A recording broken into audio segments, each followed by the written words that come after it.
Have you ever felt the weight of sorrow pressing down on your soul?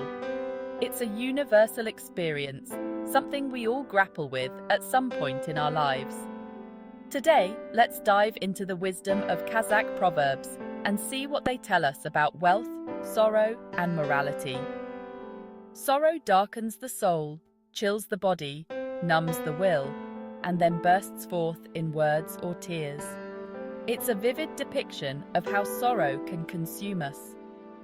I've seen people praying, "Oh Allah, make me as carefree as a babe." They feel burdened by life's cares and misfortunes, imagining themselves as sufferers. But what do Kazakh proverbs say about this? If you will live no longer than noon, make provision for the whole day. This suggests a deep concern for the future, even in the face of uncertainty. Even his father becomes a stranger to a beggar. This speaks to the isolation and estrangement poverty can bring.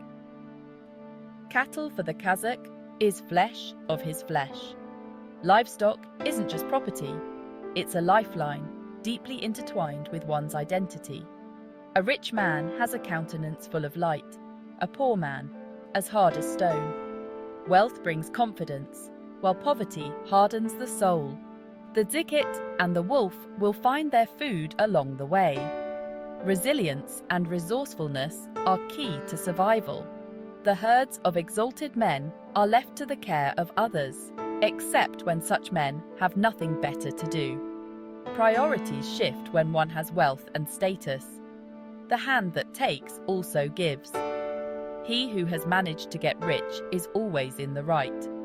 If you can't rely on the bay, don't count on God either. If you are famished, gallop to the place of a funeral feast. Beware of a lake with no shallows, and of a people that knows no mercy. These proverbs are plentiful and telling. They reveal a society deeply concerned with wealth and survival. It's not learning, knowledge, peace, or justice that the Kazakh holds dear.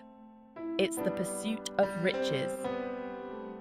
This relentless chase shapes their worldview, often at the expense of moral considerations.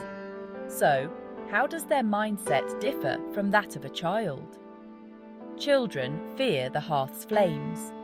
Adults have no fear of hellfire. Children feel shame deeply.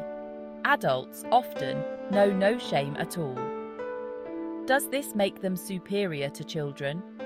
If we refuse to descend to their level, if we hold on to our principles and refuse to be ruined by their schemes, they may turn their backs on us.